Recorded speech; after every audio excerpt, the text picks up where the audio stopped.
Welcome to the Chatting with Coach Core podcast. On the podcast, Coach Core talks to special guests about all things lifestyle, health, and fitness. Thank you for tuning in, and we hope you enjoy this episode. Welcome to the first podcast with Chatting with Coach Core. We're joined with George, and today me and George are just going to discuss how we're keeping motivated during these unprecedented times.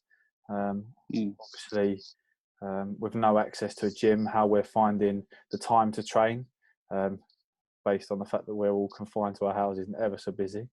So in terms of what we are doing for training, how we're getting around what we would normally do, and then our approach to nutrition based on the fact that obviously the supermarkets and stuff are quite limited with their food choices and probably limited to what we would normally find ourselves eating. I guess you've got to bear in mind that who's in your household as well, because obviously for me it's like 3 other people who are eating as well, so it's not just me eating, so I've got to make sure that whatever I do eat is rationed for everyone else as well.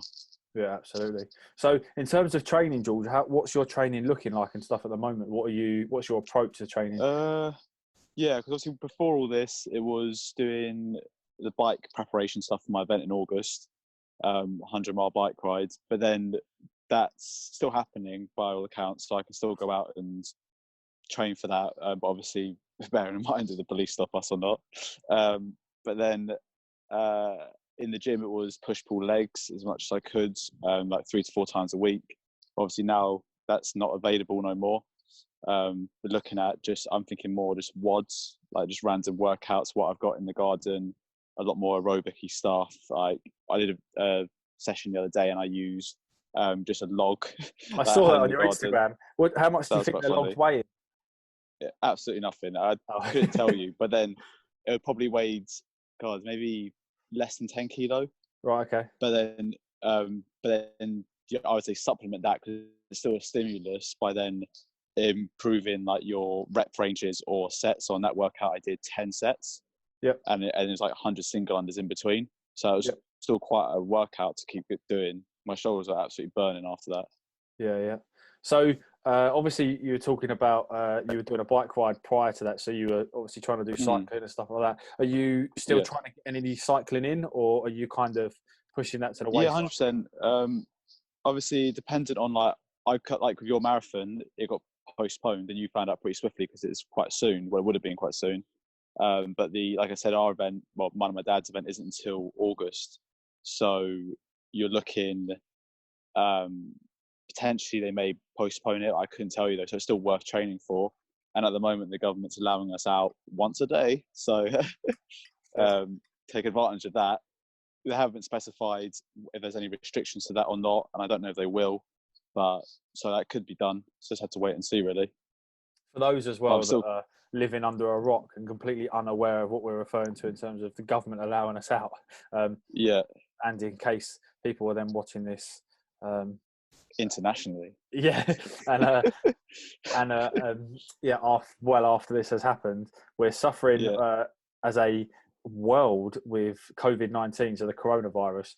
And in the UK at the moment, we have basically been put on lockdown. So we've been asked to stay in our houses for pretty much as long as possible. We've been sort of given permission to go out once a day for sort of an hour to do some kind of exercise, and pretty much just kind of just go out, whether it be a walk, a run, a cycle, walk the dog, something like that. So that's what the current situation is in terms of us not allowed to leave our house, which is why we're all discussing training at home, because of all the gyms have been shut down and stuff like that. Especially when you see on social media of all the top athletes with their own home gyms, and they're fucking massive. I don't know if I can swear on this. You can bleep that and edit. But everyone else had to make do. I mean, a lot of people don't even have anything, and it's interesting to see how now we went from a lot of people not caring about their health and fitness to all of a sudden children getting involved in podcasts. And, I feel like I'm that reporter. Where I'm trying to do a really important press conference, and then my children are just running in. That's all right. He's our guest star. That's it. But yeah, like how all of a sudden everyone is on their fitness and being much more catering for it. But I think it's massively helpful with people like God, what's his name? Is it Joe Wicks, isn't it? The body coach guy. Yeah. He's got his PE thing, and like 800,000 people tuned into that yesterday. Yep. That's so many. Which is great to see because obviously people care. It'd be interesting to see how this affects after. I've got a feeling when this is over, everyone's just going to revert back to what happened before. That's what I said as well. I was talking with someone the other day, and I feel that gyms are going to, well, not, I'm obviously joking here, but struggle after this based on the fact that everyone's going to realise actually we don't need a gym. We just can have a set of resistance bands and train in the garden. The amount of obviously home workouts that people are doing with sofas and stuff like that. And obviously that's a massive exaggeration, and that's probably not going to happen. But it just goes to show with obviously a little bit of imagination what can actually be done at home, and how you can very easily replicate some of the machines that you would use within the gym in your own environment. Yeah, and hopefully even if it's like not, like you said, the gym's suffering for that, but I think potentially that could happen. But it could be that all the people who would be sitting at home on their sofas instead of going to the gym will realise, or people with confidence issues going to the gym, they can now be, okay, I can work out at home. I've done it for the past however long this lockdown goes on for. And then they can take that further into their lives. And then at that point, they can be like, oh, you know what? I'm confident now. Let's go to a gym. And then the gyms will be much more supplemented. Yeah, absolutely. So in terms of obviously your training and stuff at the moment, how are you, obviously just touching again on how are you trying to structure? Now, prior to this, you said you were doing push-pull legs and trying to supplement in your cycling. So what are you doing now in terms of, have you following a certain split? Are you just trying to train every day? Just whatever you fancy? Yeah, that's a good question. I mean, at the minute, it's just whatever I fancy. I've been, to be honest with you, it's still the first week of 3 of this supposed lockdown. I've just been enjoying the quiet of it, really. Having time to, obviously, we all spend all our time at work. I know with ourselves, when we train before our shifts, you could be in the club for like 12 hours. Out of the course of a whole day, or just while traveling as well. And then to be at home and realize actually, there's other stuff I can now do, kind of want to take advantage of that and not just be training all the time. But then obviously some people are not say obsessed with it, but very dedicated. So to take that element out of their lives, they have to replicate it somehow. But for myself, I don't feel too obsessed with it so much. I feel like I'm happy just to do it whenever I feel like it, respond to what I want to do each day, and generally have a bit of fun with it, because when you're stuck in push-pull legs, much as an extremely good split, and I definitely recommend it when we're all out back in the gym, then you would you get very stuck in the rhythm of it, and so it's nice to come out and just do something completely different environment, use your imagination a bit more, and just maybe cater for something different energy system. So even with when you're training for like when cycling, it's a lot of aerobic stuff. As long as I keep doing aerobically based things, then it'll all have a positive effect regardless. So even if I did a workout with burpees and squat jumps or whatever, thinking of that's increasing like your VO2 max, stroke volume, things like that. And that will definitely help with the cycling. And obviously I can still go out cycling, so that can be done. Yeah. No, I agree. How about yourself? Well, I'm actually doing push-pull legs at the moment. Obviously coming from previous background as a sort of quote-unquote powerlifter, in terms of my squat, bench, deadlift, just pretty much lifting as much heavy weight as possible. Literally going into the gym and effectively running a very basic powerlifting program, sort of 3-4 sessions a week, just the big lifts, and focusing on those. To then obviously going in to do the London Marathon, and sort of dialing back on that, and obviously trying to drop as much weight as possible to allow for good sort of running and making it a lot easier, which is obviously where I was up to only until probably mid-February, I guess. And then obviously that was a case of marathons being cancelled or postponed until October. I'm not a huge fan of running anyway. Obviously, those who know me know the reason I'm running the marathon, yourself included. Obviously, everyone knows why I'm doing the marathon and stuff. So it's a case of I'm not choosing to do the marathon because I enjoy running, but because there's a greater cause for that. So obviously it being postponed, I'm looking at starting my 6-week marathon training again in June. I think it's the 4th of June or something like that. Is it a 16-week plan? Yeah, absolutely. Yeah. So we're going to run a 16-week plan, effectively the same plan I started doing, but didn't have as much time as I would have liked. To be honest, I probably because I had a base level fitness, I probably, I don't know. I initially started the 16-week plan, but I started at an intermediate level, and probably thought I was a better runner than I was. And then obviously it became very apparent that I wasn't where It I hits you thought. pretty hard, doesn't it? Yeah, so I then sort of dropped down to a beginner's plan, but I'd actually like to start the beginner's plan again. So it's almost like the stars have kind of aligned almost, and it's then going to potentially allow me to run this marathon plan again from scratch at the plan I'd like to have started. So I'll start that again in June, assuming obviously the lockdown's been reduced and we're all allowed to sort of go about our business and things sort of perked up. But in terms of what I'm doing sort of currently, it's just a case of going in the garden and effectively trying to run a push-pull leg split with resistance bands. I've got a set of 22.5 kilo dumbbells and a bench and stuff like that. So it's a case of, at the moment, just trying to sort of do the best I can within the garden and add as much resistance as possible. And then obviously rep ranges and stuff like that. Almost go into probably just shy of failure in terms of rep ranges.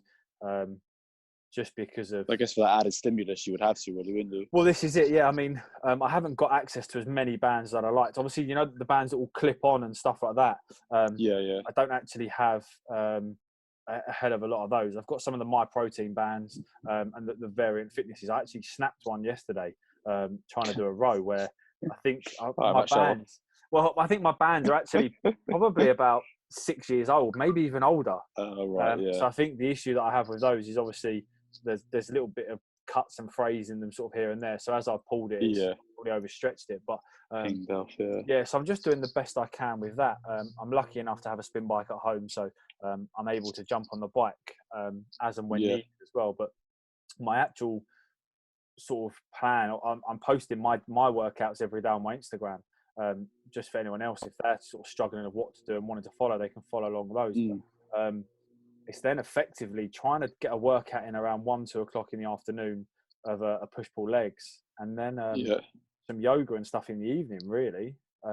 Yes, and I feel like in these uncertain times as well, it's important to sort of look at your mind as well. I think, I don't know about yourself or other people, but I'm definitely feeling very anxious and stuff because this is a situation that we can't control. And I know that yesterday I went out to the shops, and obviously what we're all experiencing is very, very serious, and we're all sort of, I don't know if we are all, but I'm quite scared about what's going on. Obviously, I've got a little boy and stuff like that, so we don't know how it's going to affect anybody who catches it. So I'm being very careful not to, when I go to the shops and come home, not wanting him to get ill or anything. So it's a case of when I'm going out, I feel quite anxious. You know, it's a weird time to be living in. You know, you're going to the shops and you look at everybody and you're deliberately trying to avoid everybody. Normally you it's like that this morning when I ran. It's unreal. I walked out to the petrol station to grab some milk a couple of days ago, and someone crossed the road, you know, to avoid me. And you know, ordinarily it would never happen. This would never normally happen. So it's quite an unreal thing to sort of experience. So I feel like my anxiety and stuff because of that, because you don't really know who's potentially carrying the virus, who is ill, who isn't. So I feel like meditation and yoga and stuff in the evening is 100% sort of helping keep me nice and calm and nice and relaxed. It'll help you not feel so stir crazy as well. This is it. Absolutely. Because the benefit of, so I'm well aware that I have a lot of space in my garden alone, like to do all sorts of things in like lunges or whatever in a big patio. So, and that's not me showing off. It's just that I was just saying the point is that you can try your best to do what you can with it. And luckily we all have, I know I have space that I can be in. And obviously you have your study room or whatever room, and other people have other places, but some people are very stuck. Absolutely. So for all this type of exercise, and it's very good for them to be trying to do something, to have something more point to the day. Because at the minute, our point was going to work and coming back, and that thing became the center of each day. But then at the minute, none of us are working, well, some aren't, but then, and you're just stuck at home, not really know what to do with yourself. So to have a focus is quite good. Initially, I did exactly what you were download saying an app. about mental health. I downloaded an app on my phone. Let me see what it was called. It's called Weekly Planner. It was free on the Play Store. And it just allowed me to like schedule out my week. So I basically because obviously effectively right now, Monday to Sunday doesn't really mean anything. Whereas normally I was lucky enough to work Monday to Friday.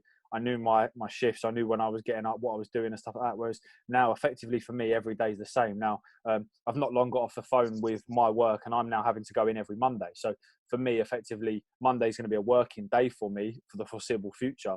But in terms of the rest of the week and stuff, the days are just going to kind of merge. Now, for me, I've kind of set out almost like a breakfast, lunch and dinner time, sort of other times throughout the day where I want to do certain things. And also it's an incredible time. You know, normally I would be at work, whereas I've actually been able to spend a lot more time with my son and my wife, whereas normally, you know, and in any other given circumstance, this would never happen where you'd have the ability to spend time with those people. I mean, it sucks. Today's my birthday. My mum and dad have just come round to drop off presents. They've stood at the back gate and kind of dropped a present and gone. You know, it's a very weird. Normally you'd go one for the memories. Go and give them a hug and a kiss, say thank you, spend some time together. You'd normally get a bit of food, that kind of stuff. But in actual fact, you know, we've kept like 6 meters distance, and they've left. And you know, they've only come out because they've had to go out to get food and stuff as well. Otherwise, they wouldn't be going out. So wouldn't have come. Yeah, it's very weird that you know, it brings up a lot of opportunities, but it also highlights things that we should be grateful for. Sort of, once this situation has sort of and just keep reminding ourselves what's going on. That's keep reminding ourselves what's going on, because you don't want to get all what's the words, like comfortable with being off, and then everyone starts relaxing again, and then we have another surge of it, or when it gets even worse, or the lockdown's extended or whichever. Well, I think in likelihood, obviously things are probably going to extend more, but I don't know what your sort of take on is. But I'm very wary of watching too much news and too much of the media, because of I feel like they play on it a lot more than they should, and I feel like they sometimes make the situation worse. So I can see that. Very careful what I do. You know, but at least like once a day or something. That's right. That's it. Exactly. I look at it perhaps once a day, and then try and avoid it for the rest of the time, just because otherwise you can spend your entire day looking at different news channels, seeing different things, and then becoming very scared of what's going on. So I sort of pay attention to one bit of news a day, and then focus on actually controlling. I mean, at the end of the day, the only important news that I need to know about at the moment is stay at home, save lives. It's as simple as that. As far as I'm concerned, until anything else changes, then there's not really much point in worry about what's being said, other than do what you're sort of told. So then, obviously, in light of training, we've discussed sort of what sort of our approaches on training. Now, we have been very lucky prior to this that effectively we can eat what we want, when we want, how we want, or whatever. But now, based on over in the UK, people have stockpiled food and various other things. It's obviously had to change our eating habits and what we've been able to do. Now, I myself, prior to this, was tracking my macronutrients. I was in quite a aggressive cut, trying to drop the weight for the running. I know you've tracked your macros before.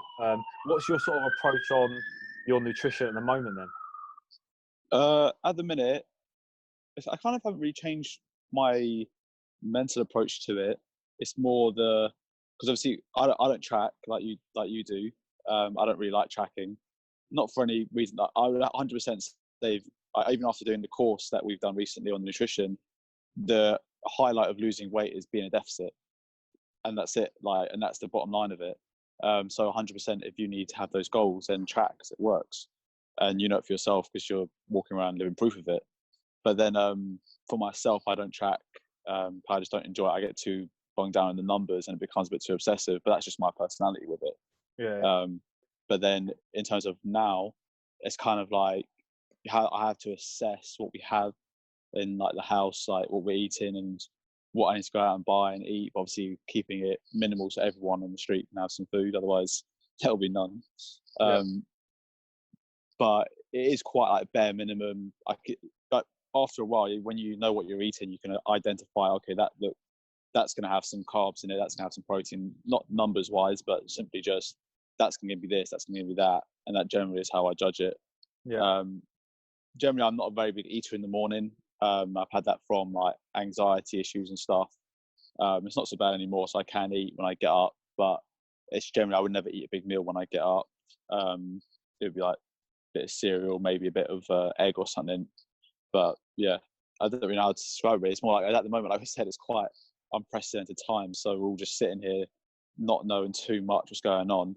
Yeah. But I know that I've got 3 other people in the house that need to eat, and we all want to eat well, and no one wants to be hungry. So you bear that in mind. So going from, let's say, 2 eggs with a fry up to 1, or not even having that, or not as much milk anymore. I wouldn't eat cereal much because we haven't got much milk in the house. So yeah, stuff like that. Okay, yeah. No, that's fair enough. Yeah, no, because I know that prior to this, obviously this happened, this lockdown and stuff. I sort of saw it potentially coming based on what other countries and stuff had done, and I was very aware that obviously from sort of looking from perhaps November until sort of February, I dropped like 10 kilos. So obviously, maybe even slightly more without sort of bringing my numbers up. I track my weight and track all that sort of stuff. So Yeah. I know that I'd lost a hell of a lot of weight deliberately. I'd gone on an aggressive cut, and then it was a case of, if we do go into this lockdown, I'm not a massively active person in terms of steps and stuff during the day. You know, I wear a Garmin watch and my steps, but I know that prior to becoming a manager in the gym we're in, if I was on the gym floor or doing what I was doing, I'd be doing easily sort of 10, 20,000 steps a day. And then obviously working in the office and stuff, sat down and sort of putting pen to paper and stuff, I'm occasionally lucky to hit sort of 6,000, 7,000 steps a day. So I knew that then obviously staying at home, again, you're thinking your activity is going to be a hell of a lot less. You're allowed out once a day. So depending on if you go for a walk or how many steps you then might sort of manage to rack up during that. So I was very aware that I might need to try and sort of change my macros a bit from whatever I was on. So obviously my activity levels to sort of bring it down again a little bit more, while still sort of keeping my protein as high as I could, sort of thing. Now, I'm very lucky that I've got a lot of protein powder. Same. Because prior to all this taking place, Holland and Barrett's were doing a ridiculous deal. I mean, I normally find they are like crazy expensive, but they were doing one tub for I think it was £18 or something. So while I was in there, I bought 4 tubs. So how much is each that? Say? How many kilos a tub? I think it's only like their small ones. I think it's probably like a 2.5 kilo tub or something like that. That's still a lot though. But normally in Holland and Barrett's, those tubs are £44.99, and they were doing them for £18. So it was a case of, and the sticker still said £44.99, but the manager that was in the shop said to me, "Oh no, they're priced up wrong. This is what they are." So I was like, right, okay. And I find that like while My Protein is an incredible company, I find that their flavors sometimes aren't as nice as like some of the higher end brands. So like I find Optimum Nutrition's flavor and it blends better sometimes. So I got like white chocolate raspberry, some stuff like that. Now again, I'm very lucky that it was my birthday, so I'd got a delivery of some actual. It was Joe Wicks's. Talking about Joe Wicks earlier, he's banging whey protein or something. One of the ones he's got on his thingy, and it's chocolate brownie flavour. Now that's banging. That is actually banging. Okay. It literally tastes like a chocolate brownie. You know, the fridge shakes. When mixed with milk, I had one yesterday. It actually tastes like that. So it's really, really nice. It could have been a little bit thicker, but perhaps another scoop of protein would do that. But they were really nice. So I'm lucky enough that I've got access to a lot of protein in terms of whey, but in terms of natural sources, it being your actual food, so whole foods and stuff like that. It's a bit difficult. Well, I guess in times like these, it's a good idea to have that type of access as well, because like you said there, you've got your load of protein. I've got quite a bit as well.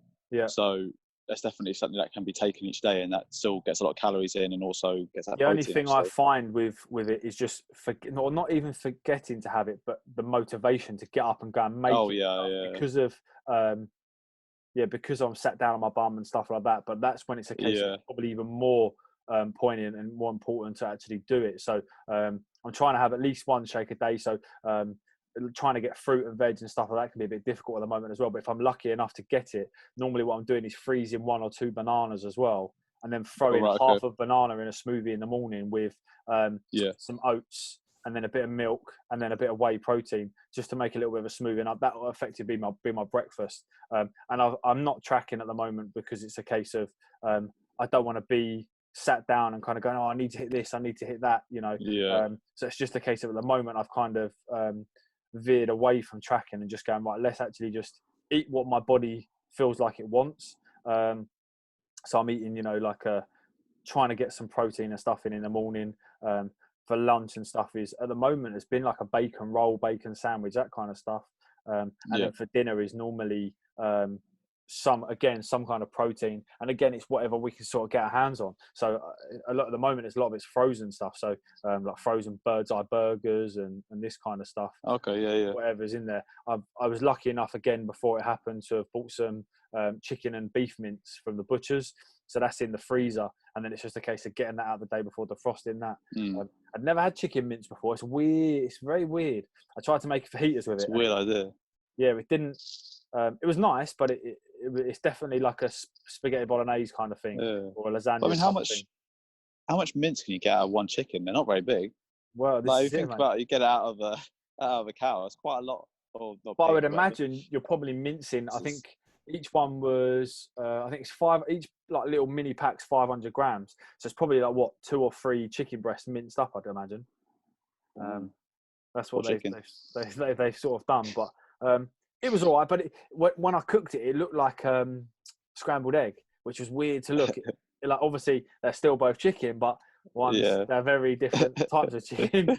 One's mashed to hell, and the other is That was a case of. But I mean, it was all right. It hit the spot, and it was okay. But it's just a case again of trying to hit, especially then based on we're trying to train as well, just trying to make sure that either we've got that protein in there to help us with our recovery and stuff, especially if we're doing a lot of training. Now you're probably not getting the same stimulus as the resistance training from heavy weights. Exactly that. Yeah, there's still going to be something. Yeah, because there are ways. Obviously, stimulus is just. It's like when you talk about, like, say, even like CrossFit wise, like they don't apply progressive overload as much when you watch them go or in their WODs. But then what they have instead is overall stimulus. So as long as that stimulus is pretty high, your body will still adapt to it.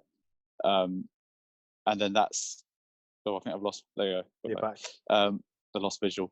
But then, like, we lost. So the stimulus is still there, and I think with training, it's a way of adapting your mind to it. Because obviously, like you just said, we haven't got the weights to lift. Like, I can't go and do push-pull legs and do my front squats and all that. But what I do have is myself, and I can do like calisthenic-y stuff or very basic movements. And that comes down to exactly what I said before about having the luck of having what you have. Like I said before, like I have enough space and I have some ideas that I could try and do, but other people are stuck at home. It can be difficult.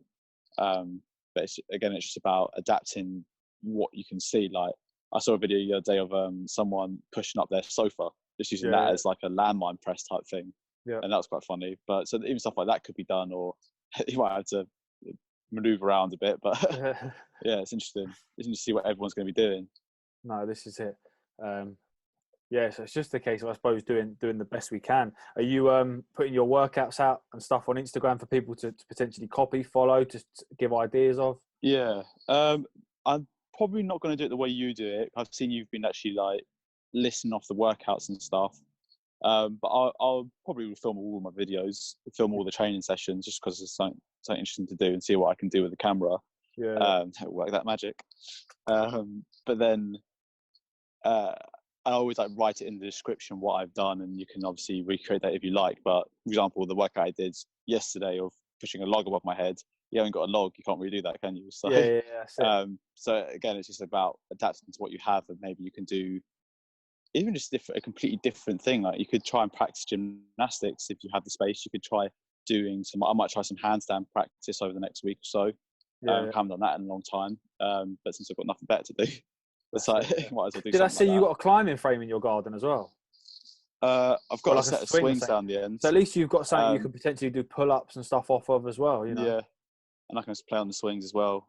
Yeah, in my rest period. Yeah, I was about to say, during your rest period, just take a swing. That's it. What type of stuff do you have at home then?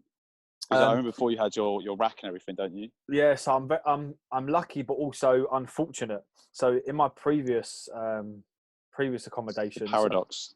This is it. I was obviously when I moved into my old flat, I managed to dig up. It had AstroTurf, didn't it? So I dug up the garden, put a concrete lifting platform. Yeah, I remember. Down, then laid the AstroTurf back, which gave me a solid base for actually lifting.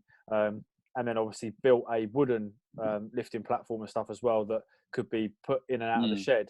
And then I was able to obviously do my squat, my bench, my deadlift and stuff out in the garden. Whereas now moving into this house, the garden's not as well. It's probably about the same size, to be fair, but all the storage is in the garage, and the garage I have to go out my back gate to get into, which is not a problem. But then the half of the garden I've got now, or probably maybe a quarter of it, is decking.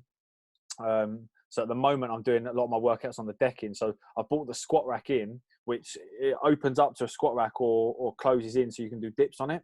So at the moment I've just got it closed in to do dips.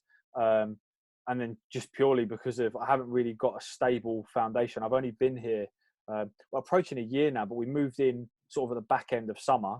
So I haven't really been able to do anything with the garden. So I would imagine this year, assuming I'm able to get the materials and stuff I need, it'll be a case of then flattening out the garden, which I've already kind of started. I've dug half the garden up, got rid of all the grass. I've heard that the hardware stores are still open though. Well, yeah, they're some being of them, classed essential. So yeah, but it's one of those that reason. I don't really want to go spending money at this kind of time if I don't really need to. Do you see what I mean? Especially when I can do stuff with what I already have. So I'm kind of just waiting to see what happens. But I do have a brick like decking or concrete area at the end of the garden, which depending on how the training goes, I mean, we're only sort of like the first week in, aren't we? So depending on how the rest of this week and next week and stuff goes with band training and stuff, I may then get some more stuff out of the garage and set it up where the concrete area is. But again, it's weather depending, because I don't want to get everything out and then it rain and then we have to put everything away and stuff like that.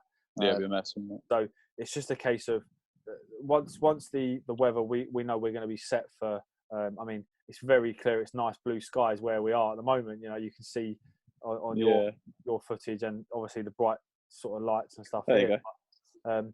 You just, with the British weather, we never know how long it's going to last. So I don't really want to get everything out and set it all up. But tomorrow is effectively a push day, so I'll probably get my my band out of the garage, my bench, out of the garage and set that up so I can do stuff like flies and stuff like that.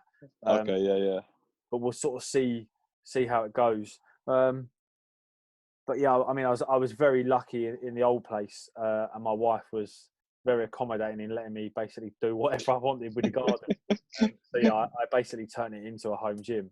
I've been very lucky that effectively I did turn the garage into a home gym here, but I then needed to put the car into it, so that had to sort of take a back seat in the end. So the car's in that now, the gym stuff at one end. So all things going to plan, I will then set some kind of foundation up again in the garden here to actually set it up with a squat bench and stuff again. But even if I just get the barbell out and the bumper plates and do like some CrossFit workouts in the garden, that'll be fine as well. We shall see sort of what happens. Okay. Sort of go from there. Yeah, that's all right. Yeah, again, it's just dependent on how long this goes on for. Like, it could be, obviously, he said 3 weeks and it'll be revised. Yeah. But then after that, who knows what's going to happen? They might extend it. They might let us go out again. But does that mean gyms will be open again? Probably not. Yeah, well, I mean, personally, I personally think the gyms will probably be shut for about 3 months, I reckon. I think we'll probably be in lockdown for, after this 3 weeks, I think they'll review it again. I think we'll still be locked down for a little bit longer. But the problem we don't want is that it ends the lockdown, we all go back to go and be next to one another, and then even more people get sick. Yeah, and then it goes back into another lockdown, and then we're fucked. Yeah. Well, this is what I was saying. I think the government are doing an incredible job in how they've dealt with it. Are dealing with it, because this is a very difficult situation to have to face. So I think they're doing an incredible job, but I think it's more about, isn't it, the NHS being able to look after people as opposed to people not getting ill. It's more about when the people do get ill, the NHS being able to treat them and stuff like that, which is why I think they've said everybody stay indoors, because if we all get ill at once, the NHS are going to have to start going, well, out of the two of you, which one are we going to choose to treat? Whereas they would rather go, we'll treat you both. So if we all stay indoors and less of us get ill at once, they can treat both people very true. as opposed to just one person. Because I would imagine it would be horrible for me or you to be a doctor and have to pick between our mum and dad, or, you know, who would you rather save?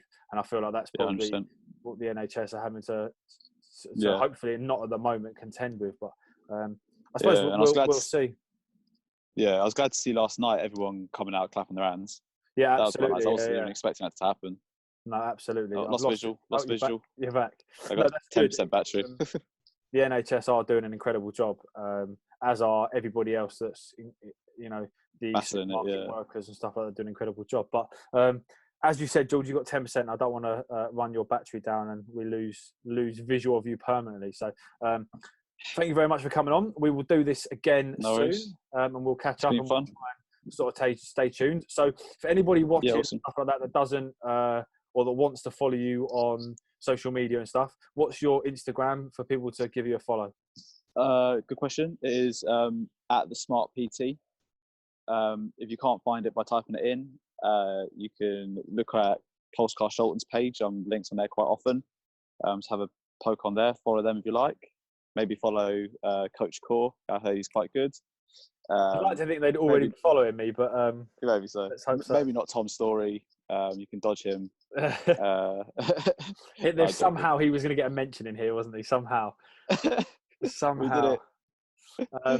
Okay, George. Well, thanks very much for coming on, and I will catch you soon. No worries, dude. Bye. See you, mate. Bye.